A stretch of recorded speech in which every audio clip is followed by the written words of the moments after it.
Bonjour à tous, bienvenue de retour sur Histoire Reddit. Oh, donc vos parents vous renient, disparaissent pendant 3 longues années, ne viennent pas à votre mariage, n'appellent jamais, n'envoient aucun message, rien du tout, et puis, à la seconde où un bébé est en route, les voilà soudainement devant votre porte avec des sacs cadeaux et de grands sourires, comme si absolument rien ne s'était passé, comme s'ils étaient simplement partis en petites vacances. Aucune excuse, aucune responsabilité, juste, nous étions blessés, nous avions besoin de temps. Chérie, vous étiez blessée ? Vous aviez besoin de temps. Leur culot est tellement énorme qu'on pourrait le découper en tranches et le servir lors d'un de ces galas de charité ultra chic. Et le meilleur dans tout ça ? Ce type ne se contente pas de leur fermer la porte au nez, non, il l'ouvre en grand.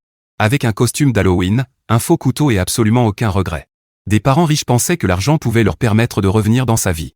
Spoiler, ce ne fut pas le cas. Restez jusqu'au bout, parce que cette histoire devient encore bien meilleure que tout ce que vous imaginez. Mes parents m'ont déshérité il y a 3 ans parce qu'ils désapprouvaient la famille pauvre de ma femme, mais quand mon fils est né, ils sont arrivés avec des cadeaux et je les ai mis dehors tellement vite qu'ils les ont laissés derrière eux. Ma femme, 29 ans, est enceinte de 5 mois de notre premier enfant, et soudainement mes parents sont apparus à notre porte après 3 années de silence complet, agissant comme si rien ne s'était passé. Ils avaient apporté des cadeaux pour le bébé et s'attendaient à revenir dans nos vies comme si de rien n'était. Comme j'ai refusé, il fallait bien s'attendre à ce que ces personnes arrogantes causent des problèmes. Je dois repartir du début pour expliquer pourquoi cette situation existe. Enfin, peut-être pas. Rien qu'en disant que mes parents sont des classistes, des personnes prétentieuses, narcissiques, et qu'ils ont peut-être un problème mental non diagnostiqué, tout est déjà expliqué. Mais si vous voulez les détails, les voici. J'ai grandi comme enfant unique dans une famille riche et influente. Mon père travaillait énormément et avait beaucoup de succès, tandis que ma mère passait son temps à organiser des galas de charité et à siéger dans des conseils de musée. Notre maison avait du personnel qui préparait les repas et entretenait les jardins. J'ai fréquenté des écoles privées où la plupart de mes camarades venaient du même milieu. Mon enfance était confortable mais stricte. Mes parents attendaient certains comportements de ma part et je m'y conformais sans poser de questions. Quand j'ai eu 26 ans, j'ai rencontré ma femme au mariage d'un ami. Elle venait d'un milieu complètement différent, et c'est justement ce que j'aimais chez elle. Ce n'est pas que je déteste les gens comme mes parents, mais j'en avais assez des personnes qui fréquentent généralement ces milieux. Beaucoup sont superficiels, même si ce n'est pas le cas de tous, et totalement déconnectés de la vraie vie. Mon beau-père avait occupé plusieurs emplois au cours de sa vie, notamment le nettoyage de bureaux dans des immeubles d'entreprise. Sa mère, elle aussi, faisait des ménages chez les gens ou de petits travaux à domicile, comme des retouches de vêtements. Il vivait dans un quartier modeste à environ 40 minutes de l'endroit où j'ai grandi.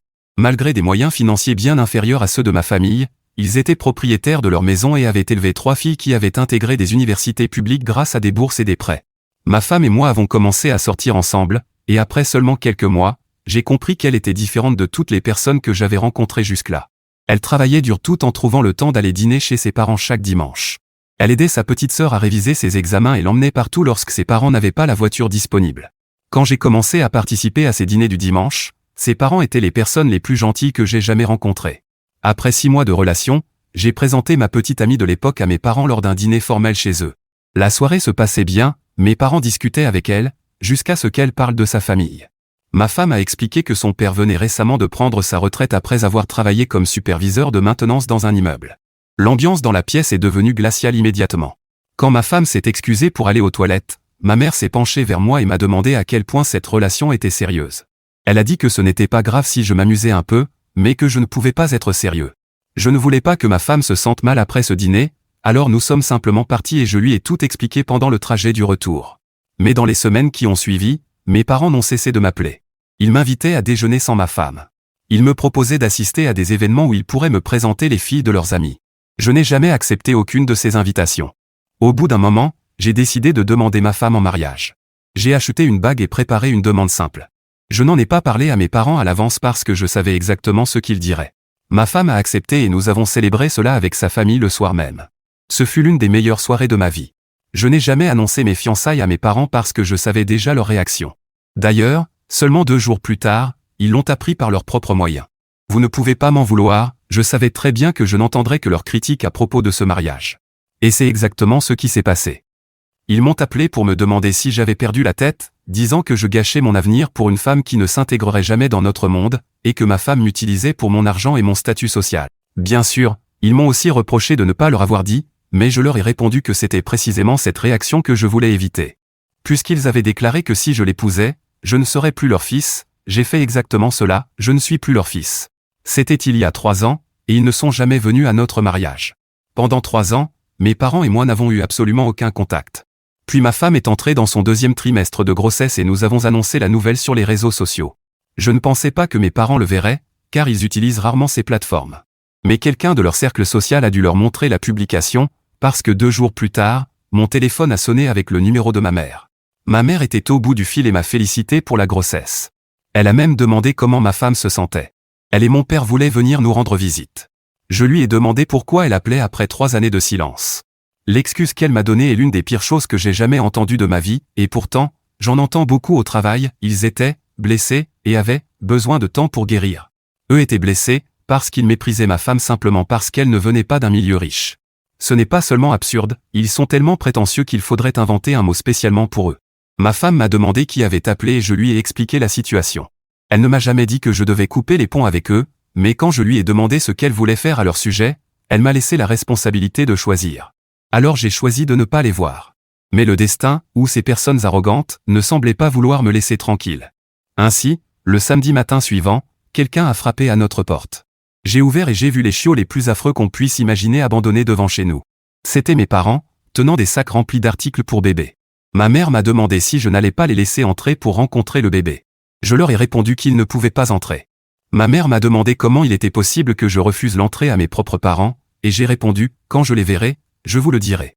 Mais je me souviens que vous avez dit que je n'étais plus votre fils, donc, par simple logique, vous n'êtes plus mes parents non plus. Ils ont affirmé qu'ils n'étaient pas assez cruels pour empêcher mon fils de faire partie de la famille. Pourtant, pour moi, nous n'étions plus une famille. Oui, biologiquement peut-être, mais certainement pas émotionnellement, et c'est cela qui compte le plus à mes yeux. La conversation est montée en tension, alors j'ai fermé la porte. Ma femme avait tout entendu depuis le salon et savait parfaitement qui ils étaient, mais malgré cela, elle m'a demandé qui c'était. Je lui ai répondu que c'était des témoins de Jéhovah qui voulaient me vendre un abonnement de multipropriété. Nous avons éclaté de rire et repris notre journée normalement. Le lendemain matin, ma femme m'a dit qu'elle avait l'impression d'être prise entre mes parents et moi. Elle ne voulait pas être la raison pour laquelle je n'avais plus de relation avec eux. Mais je lui ai clairement expliqué qu'elle n'était pas la raison, eux l'étaient. Je ne pourrais jamais vivre avec moi-même si j'acceptais à nouveau des parents qui méprisaient ma femme et si je leur pardonnais aussi facilement. Depuis ce week-end-là, mon téléphone est rempli de dizaines d'appels et de messages venant d'eux. Je n'ai même pas pris la peine de les bloquer puisqu'ils m'avaient déjà exclu de leur vie eux-mêmes. Parmi tous les messages, les pires viennent de ma mère, disant qu'elle avait sacrifié 9 mois de sa vie et une partie de sa carrière pour moi, ce qui signifiait essentiellement manquer quelques galas mondains ou ne pas boire pendant sa grossesse, puisque, après ma naissance, j'ai surtout été élevé par des nounous, et de mon père qui parle de la manière dont ils pourraient racheter leur place dans ma vie avec de l'argent. Mais je me fiche de l'argent. Si cela m'avait importé, j'aurais quitté ma femme avant même notre mariage. Ils n'achèteront pas mon pardon, même si, honnêtement, je ne pense pas qu'ils soient réellement en train de s'excuser. Mise à jour 1. 2 semaines après mon post original, mon téléphone a sonné pendant ma pause déjeuner au travail. C'était mon père. C'était ma pause, et je n'avais aucune intention de la passer à gérer ces gens-là. J'ai laissé l'appel partir sur la messagerie. Il n'a même pas dit bonjour. Il s'est immédiatement lancé dans un discours expliquant que je devais arrêter ces absurdités, qu'il pouvait y avoir une urgence médicale ou une situation grave, et que je me comportais comme un adolescent. Peu après avoir écouté le message vocal, il a rappelé. Cette fois, j'ai répondu pour lui demander quelle était l'urgence. Il a répondu qu'il n'y en avait aucune pour le moment, mais qu'il pouvait en prévoir une à l'avenir. Je lui ai alors suggéré d'appeler une ambulance si cela arrivait, puis j'ai raccroché. Le week-end suivant, ils sont revenus chez nous. J'ai regardé par la fenêtre et j'ai vu la voiture de mes parents garée dans l'allée. Cette fois, je n'ai pas ouvert, je n'avais aucune envie de m'occuper d'eux. Ils ont sonné encore 4 fois. Moi, je suis resté tranquillement sur le canapé dans la position la plus détendue possible en regardant mon téléphone. Puis j'ai entendu la voix de ma mère derrière la porte, disant qu'elle savait que nous étions à la maison parce qu'il m'avait vu rentrer quelques minutes plus tôt. Maudite barre chocolatée que j'étais sorti acheter. Ma femme est enceinte, mais c'est moi qui ai les envies bizarres. Ma mère disait simplement vouloir parler, comme des gens civilisés, mais ces gens n'ont absolument rien de civilisé. Après 15 minutes, ils sont finalement partis, mais ma femme, qui était à l'étage, avait tout entendu. Elle est descendue et m'a dit qu'il fallait qu'on parle. D'abord, elle m'a demandé où était la barre chocolatée que j'étais censé être allé acheter quelques minutes auparavant. Il fallait bien que je fasse quelque chose, je ne pouvais pas juste rester là à faire défiler mon téléphone.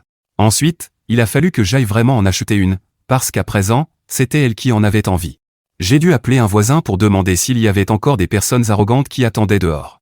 Je n'en ai pas vu, mais juste avant, j'avais aperçu un couple plus âgé correspondant parfaitement à cette description. Je n'avais même pas besoin de préciser de qui il s'agissait, ils étaient facilement reconnaissables. La semaine suivante, ma mère a appelé directement ma femme. Je ne sais pas où elle a obtenu son numéro, mais ils ont sûrement utilisé leur contact. Ma mère lui a demandé comment elle se sentait et ce que le médecin avait dit lors des derniers rendez-vous. Puis elle lui a demandé si elle pouvait essayer de me convaincre de les laisser venir nous voir. Ma femme a répondu qu'elle essaierait, mais qu'elle ne pouvait rien promettre. Heureusement qu'elle n'a rien promis, parce qu'elle n'a même pas essayé. Ma mère l'a remercié et lui a dit qu'elle avait toujours apprécié ma femme, malgré ce que je pouvais penser. Quand ma femme lui a demandé ce qu'elle voulait dire par là, ma mère a répondu qu'elle pourrait en parler lorsqu'elle se verrait en personne. Ma femme sait parfaitement que ma mère essayait de la manipuler en se montrant douce et attentionnée, mais nous ne voyons pas pourquoi nous ne pourrions pas, nous aussi, les manipuler un peu pour nous amuser. Il y a 2 jours, mes parents sont encore apparus. Cette fois, c'est ma femme qui a ouvert la porte. Mais il y avait un petit détail. Avant leur arrivée, nous avions déjà réfléchi à certaines choses à faire s'ils revenaient encore une fois. J'avais un costume d'Halloween et nous avions éteint toutes les lumières de la maison. Ma femme a ouvert la porte et ils sont entrés dans une pièce plongée dans le noir. C'est là que j'entre en scène dans cette histoire, en surgissant déguisé en cette créature infernale appelée un facteur, qui était mon costume. C'était terrifiant, parce que tout le monde a peur des facteurs, c'est bien pour ça que les chiens leur aboient dessus, et aussi parce que j'avais un faux couteau planté dans le cou. Heureusement que mes parents ont de l'argent, parce qu'ils ont probablement dû acheter un nouveau pantalon après la peur qu'ils ont eue. Ils ont quitté la maison tellement vite que je serais surpris qu'il n'ait pas eu une urgence médicale. Après ça, ils sont montés dans leur voiture et sont simplement partis, ils étaient complètement traumatisés. Je sais, c'est puéril d'effrayer ses parents. Mais si je ne le fais pas maintenant, alors quand ? Quand ils seront morts et que je ne pourrai plus leur faire peur à en mourir ? Certaines personnes regrettent de ne pas avoir dit « je t'aime » à leurs parents tant qu'ils étaient encore en vie. Moi, j'aurais regretté de ne pas les avoir chassés de chez moi avec une bonne frayeur. La seule chose que je regrette, c'est de ne pas avoir mieux préparé mon coup. Peut-être que j'aurais pu leur faire peur en me déguisant en pauvre, mais là ils auraient fini à l'hôpital et pas seulement en train de changer de pantalon. En fait, ils sont partis tellement vite qu'ils ont abandonné les cadeaux sur place. Et non, je ne parle pas de ce qu'ils ont laissé dans leurs pantalons, mais bien des cadeaux qu'ils avaient apportés. Ils ont tout jeté par terre avant de courir jusqu'à leur voiture. Édition 1, un costume de Chewbacca n'aurait pas fonctionné. Mes parents auraient pensé que nous avions acheté un chien exotique. Ils ne savent même pas qui est ce personnage. Édition 2, maintenant que j'ai lu cette histoire, je comprends ce qu'ils voulaient dire par « Chewbacca ». Peut-être que ça fonctionnerait lors d'une soirée avec tous leurs amis. D'accord, attendez une seconde ici. Vous pouvez simplement passer cette partie grâce au timestamp si ma réaction ne vous plaît pas. Voici la vérité inconfortable, ces parents ne sont pas des méchants diaboliques.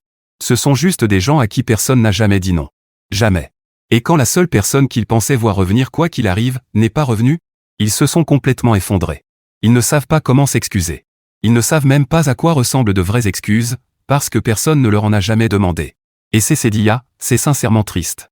Pas assez triste pour leur pardonner, ne vous méprenez pas, mais triste d'une manière très réelle, très humaine.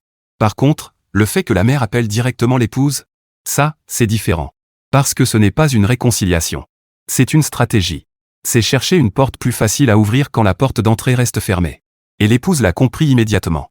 Elle savait exactement ce qui se passait et elle a quand même joué le jeu. Mais vivre comme ça, avec sa garde constamment levée face à ses propres parents, cette fatigue-là est bien réelle, même quand on en rit pour tenir le coup. Maintenant, retour à l'auteur du post. Mise à jour 2. Ma femme est maintenant enceinte de 8 mois et se porte physiquement très bien. Rien de tout cela ne lui a causé de stress et elle s'amuse même avec mes parents. La farce que nous leur avons faite dans mon précédent post l'a tellement fait rire que j'ai cru qu'elle allait perdre les os, mais tout va bien. Il y a environ 3 semaines, la petite sœur de ma femme s'est fiancée. Toute la famille était enthousiaste et a organisé un dîner de célébration chez les parents de ma femme. Nous y avons assisté et avons passé la soirée à trop manger et à admirer la bague de ma belle-sœur. Pendant le trajet du retour, ma femme m'a dit qu'elle était reconnaissante d'avoir une telle famille, même si elle appréciait aussi la mienne puisqu'elle nous offrait des heures de divertissement. Et quand je dis des heures, ce sont littéralement des heures passées à rire en repensant à tout cela. Quand nous avons raconté l'histoire pendant les fiançailles, tout le monde s'est aussi moqué de mes parents. Le fiancé de ma belle-sœur a tellement ri qu'il a renversé une boisson sur son pantalon, ce qui nous a fait encore plus rire en pensant à mes parents. La semaine suivante, j'ai reçu un email de mon père. Il n'a pas utilisé l'adresse familiale habituelle. Il l'a envoyé depuis son adresse professionnelle. Avant que vous ne demandiez, non, il n'a fait aucune mention de notre petite blague. Je pense que c'est trop humiliant pour qu'ils aient envie de s'en souvenir. Ce que mon père a mentionné dans son message, en revanche, c'était de savoir si nous avions apprécié les cadeaux qu'ils avaient laissés chez nous, sans faire allusion à la manière dont ils avaient été livrés. C'est-à-dire éparpillés sur le sol pendant leur fuite de la maison hantée. Et puisque nous ne les avions pas renvoyés, il demandait aussi si nous étions désormais ouverts à une réconciliation. Nous ne les avons pas renvoyés parce que nous les avons donnés. Nous possédions déjà tout ce qu'ils avaient offert, simplement en moins cher et sans les conditions qui allaient avec, comme le droit d'entrer dans la vie de notre enfant. Personne n'a envie de conclure un marché avec le diable. Ma réponse a simplement été le lien de l'organisme où nous avions fait don des objets. Je n'ai aucun reçu ou preuve officielle du don, alors j'espère qu'il a compris le message que je voulais lui faire passer. J'aime croire qu'il l'a compris, parce que nous n'avons plus eu de nouvelles d'eux depuis un moment. Ils ont toujours voulu résoudre tous leurs problèmes avec de l'argent, comme lorsqu'ils ont apporté des cadeaux pour faire disparaître le passé. Je ne vois pas pourquoi ils ne pourraient pas simplement s'acheter un petit enfant, il doit bien exister un marché noir pour ça. En fait, cela me rappelle Homer Simpson essayant d'adopter un enfant et demandant s'il n'en avait pas un blond. Pour mes parents, ce serait comme acheter une voiture neuve avec toutes les options supplémentaires. Je ne comprends pas pourquoi mes parents veulent mon fils si, comme le dit ma femme, il a un sang impur, selon leurs standards. Mise à jour 3. Notre fils est né il y a 6 semaines. L'accouchement a été long, mais ma femme l'a mieux supporté que moi. Le distributeur automatique de l'hôpital n'avait pas de barre chocolatée et a même avalé mon billet quand j'ai voulu acheter autre chose. Les parents de ma femme sont venus à l'hôpital le lendemain de sa naissance et ont passé des heures à le porter dans leurs bras, prendre des photos et faire des choses de pauvres. Vous comprendrez plus tard pourquoi je dis ça. Mes parents n'ont appris la naissance que 3 jours plus tard, quand ma femme a publié une photo sur les réseaux sociaux. Ma mère a appelé dans l'heure qui a suivi la publication. J'ai laissé l'appel aller sur la messagerie. Elle a laissé un message de félicitations en demandant quand il pourrait venir nous voir. Je l'ai supprimé sans répondre. 3 heures plus tard, un autre appel est arrivé. Cette fois, on entendait mon père à l'arrière-plan lui dire quelque chose comme « dis-lui toi-même ». Après une petite dispute entre eux, ma mère a finalement déclaré « Je n'arrive pas à croire que tu laisses des gens comme les parents de ta femme passer du temps avec lui. Tu ne sais pas ce qu'il pourrait lui apprendre ». 2 jours plus tard, un colis est arrivé chez nous. À l'intérieur, il y avait un babyphone très coûteux ainsi qu'une carte de la part de mes parents. Le mot disait qu'ils étaient désolés pour tout et qu'ils voulaient effacer le passé récent. Ma femme a mis la boîte dans le garage, ce qui explique pourquoi nous avons oublié de la donner elle aussi. Est-ce que ce serait vraiment horrible si nous donnions aussi la carte? Quelqu'un pourrait effacer ce qui est écrit dessus et la réutiliser. Le premier mois avec notre fils a été épuisant, mais on apprécie malgré tout parce qu'on veut être parent. Il se réveillait toutes les 2 heures pour manger. Ma femme se levait pour le nourrir, parce que quand un bébé mange ça en public, tout le monde trouve ça adorable. Mais si un adulte fait la même chose, on l'accuse sûrement d'exhibitionnisme. Pendant ce temps, moi aussi je me réveillais pour leur tenir compagnie. Maintenant, nous commençons à lui donner du lait tiré afin qu'elle puisse se reposer un peu. 3 semaines après la naissance de notre fils, ma mère est apparue à notre porte. J'étais seul à la maison parce que ma femme était sortie avec ses parents. Ma mère a sonné puis frappé encore plus fort. J'ai regardé par la fenêtre et je l'ai vue debout avec un autre sac cadeau. Je suis allé rapidement chercher mon costume de facteur assassiné et je l'ai enfilé. Mais cette fois, je ne l'ai pas effrayée, j'ai simplement ouvert la porte sans dire un mot. Elle avait l'air un peu mal à l'aise, parce que cela avait été traumatisant pour eux. Elle a dit ce qu'elle était venue dire, mais sans jamais vraiment me regarder en face. Elle voulait voir mon fils et affirmait qu'elle ne partirait pas avant d'avoir pu le voir pendant 15 minutes. Je lui ai répondu, eh bien, quel dommage, parce que ma femme m'a quitté, elle est partie avec notre fils chez ses parents, et moi aussi j'aimerais le voir au moins 15 minutes. J'ai vu son visage s'illuminer, jusqu'à ce que je lui explique qu'elle comptait obtenir la garde complète parce qu'elle ne pense pas que notre fils soit en sécurité avec mes parents dans les parages, qu'elle ne veut pas qu'il fasse partie de sa vie, et que moi aussi j'en paie les conséquences. Elle a immédiatement commencé à s'excuser et à proposer les services de ses avocats très coûteux, mais j'ai refusé parce qu'ils avaient déjà fait assez de dégâts. Heureusement, elle est partie 20 minutes avant le retour de ma femme. Nous avons bien ri de tout cela pendant un long moment. Je ne veux pas paraître sexiste, mais avec mon père présent, ça n'aurait pas marché. J'étais là, déguisé en facteur ensanglanté, en train de raconter toutes ces histoires. Mon père n'a clairement pas épousé ma mère parce qu'elle était sur le point de découvrir le remède contre le cancer. Aucun doute là-dessus. Le lendemain, nous avons reçu un email de mon père me demandant pourquoi j'avais fait ça à ma mère. Ça a dû être une conversation très particulière entre eux. Ma mère expliquant ce qui s'était passé, et mon père avec une expression du genre « Je n'arrive pas à croire que ma femme soit tombée dans le panneau ». Nous avons répondu, mais ensuite mon père a envoyé une lettre rédigée par son avocat. La lettre disait qu'il étudiait leurs droits en tant que grands-parents, et qu'il pourrait demander un droit de visite légal. Ma femme a paniqué quand nous avons reçu cette lettre, parce que mes parents ont de l'argent à dépenser dans ce genre de choses. Mais après un appel à un avocat et une barre chocolatée, tout a été réglé. À moins que mes parents puissent prouver que notre fils était maltraité, il était plus facile pour moi d'abandonner le chocolat que de perdre cette affaire. La lettre avait clairement pour but de nous faire peur, comme cela a été le cas pour ma femme, afin que nous acceptions leur présence simplement pour éviter d'impliquer des avocats. Ils devraient arrêter d'essayer d'effrayer des professionnels. La semaine dernière, ma mère a envoyé un long message à ma femme. Elle disait que mon père avait envoyé la lettre de l'avocat sans qu'elle le sache. Elle affirmait être furieuse contre lui pour avoir menacé d'engager une action en justice. Elle voulait rencontrer ma femme autour d'un café pour parler de toutes les mauvaises choses que mon père avait faites. Ma femme lui a répondu avec un emoji de boîte aux lettres et un « bien essayé ». Nous n'avons pas trouvé d'émoji de facteur. Mais après que ma mère a envoyé des visages tristes, ma femme lui a répondu avec quelques émojis de couteau. Depuis, ce ne sont pratiquement que des rires et des sensations fortes, enfin, depuis que mes parents continuent simplement d'être eux-mêmes. D'accord, attendez une seconde. Voici la vérité inconfortable, ce n'est pas seulement une conséquence de leur comportement. C'est le reflet exact de ce qu'ils ont choisi. Chaque appel qu'ils n'ont jamais passé pendant 3 ans. Chaque événement qu'ils ont ignoré. Chaque fois qu'ils ont privilégié leur statut plutôt que leur propre fils. Tout cela a fini par les mener à ça, apprendre la naissance de leur petit enfant à travers un écran, comme de parfaits inconnus. Et cette lettre d'avocat? C'est là que ça devient vraiment sombre, honnêtement. Parce que cette démarche n'avait rien à voir avec l'amour pour leur petit-fils. On ne menace pas son propre enfant avec des actions en justice tout en appelant ça de l'amour. C'était du contrôle. C'étaient 2 personnes tellement incapables d'accepter la perte qu'elles ont utilisé un nouveau-né comme une arme sans même hésiter une seconde. Quant à la mère qui affirme plus tard qu'elle ne savait rien de cette lettre, peut-être que c'est vrai. Mais voici aussi ce qui est vrai, elle manipule chaque situation depuis le tout début, alors il faut pardonner aux gens de ne pas se précipiter pour la croire. Et derrière toutes les farces, les rires et le costume de facteur, il y a surtout un homme qui vient de devenir père et qui n'aura jamais la chance de vivre ce moment avec des parents sincèrement heureux pour lui. Et cette partie-là n'a rien de drôle. Maintenant, retour à l'auteur du post. Mise à jour 4. Pour ceux qui demandent encore et encore si mes parents ont engagé une procédure pour obtenir des droits de grands-parents, la réponse est, encore une fois, non. Je l'ai déjà expliqué en détail, ils n'ont aucun dossier solide. Ce n'est pas seulement une question d'engager des avocats coûteux, ils devraient aussi prouver quelque chose qu'ils ne pourraient obtenir légalement qu'en nous accusant de quelque chose de faux. Mes parents ont beaucoup de défauts, mais ils n'iraient pas jusque-là. Remarquez, ils auraient probablement plus de chances de gagner un procès pour dommages émotionnels et dégâts causés à leurs pantalons à cause de ma farce. Mais ils n'ont toujours pas eu cette idée, et j'espère sincèrement qu'ils ne l'auront jamais. Le véritable cauchemar est arrivé il y a quelques mois, lorsque mes parents ont contacté mes beaux-parents afin qu'ils servent d'intermédiaires. Une démarche assez extrême, même pour mes parents, qui, en temps normal, ne parleraient jamais à des gens qu'ils considèrent comme étant en dessous de leur niveau social. Mais les négociations se sont mal passées, parce que mes beaux-parents ont répondu que toute décision prise par ma femme et moi serait respectée par eux. Cela a dû être horrible pour mes parents de faire tout cela pour rien. Quand j'ai raconté ma farce, les gens dans les commentaires voulaient en savoir plus. Je n'avais pas envie de m'asseoir pour écrire des histoires de mon enfance, mais ma mère a toujours été un véritable casse-tête financier pour mon père. Maintenant, j'ai envie d'en raconter quelques-unes parce qu'elle a encore fait quelque chose de nouveau, et je pense que mon père envisage de demander le divorce.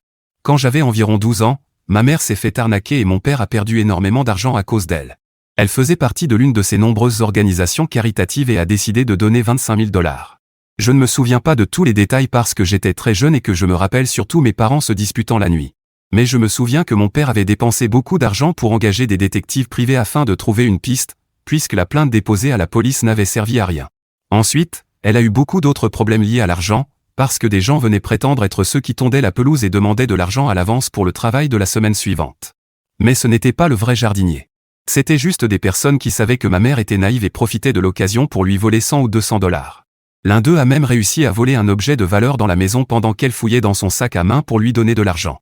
Finalement, mon père lui a dit qu'il s'occuperait lui-même de tous les paiements et lui a interdit de donner de l'argent à qui que ce soit.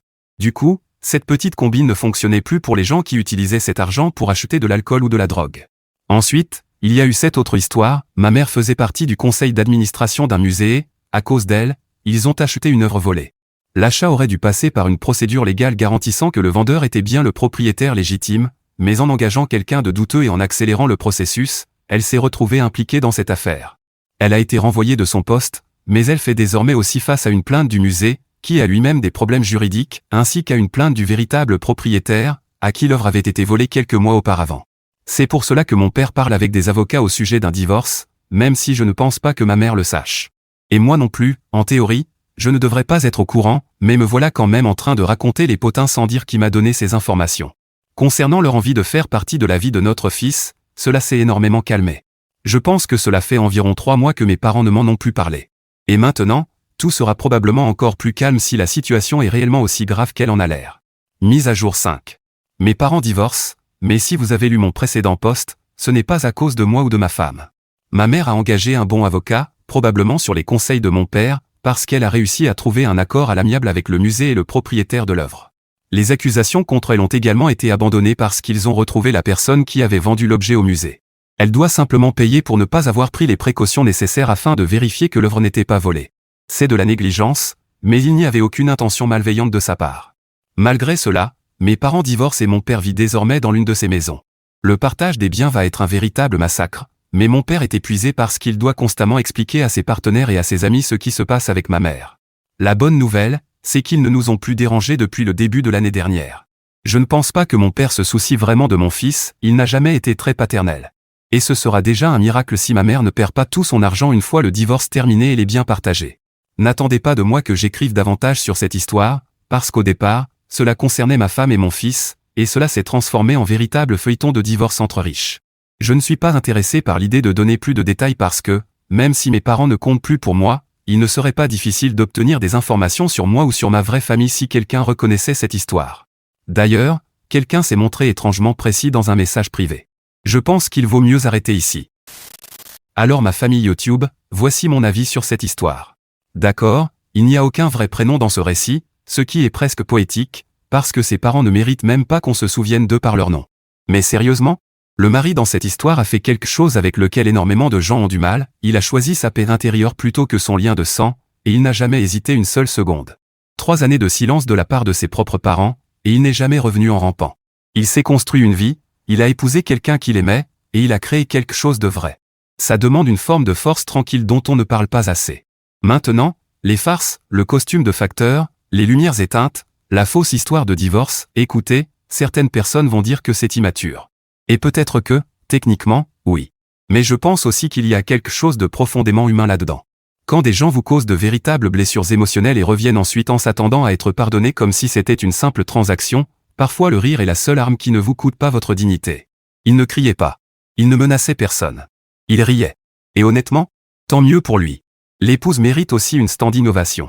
Elle ne l'a jamais poussé dans une direction ou dans l'autre, elle a géré les tentatives de manipulation avec intelligence, et elle a gardé son sens de l'humour pendant sa grossesse durant les premiers mois avec un nouveau-né alors que ses beaux-parents jouaient à leur petit jeu devant leur porte d'entrée. C'est une femme forte. Maintenant, la grande leçon ici, et je le pense vraiment, c'est que toutes les relations ne méritent pas une seconde chance simplement parce qu'il s'agit de la famille. Le sang ne signifie pas automatiquement loyauté, respect ou amour. Ses parents l'ont prouvé au moment où ils ont choisi leur statut social plutôt que le bonheur de leur propre enfant. Et quand ils sont revenus, ce n'était pas pour lui, ils revenaient pour le petit enfant, pour l'image, pour cette histoire de rédemption qui les arrangeait bien. La vraie famille dans cette histoire ? Les beaux-parents qui tondaient eux-mêmes leur pelouse et qui ont élevé 3 filles grâce à des bourses d'études. Parfois, la famille, ce sont simplement les gens qui sont réellement présents, sans cadeaux, sans conditions, et certainement sans lettre d'avocat. Alors les amis, partagez votre avis dans les commentaires ci-dessous. Et merci d'avoir suivi cette histoire sur Histoire Reddit. N'oubliez pas de liker et de vous abonner. On se retrouve dans la prochaine vidéo.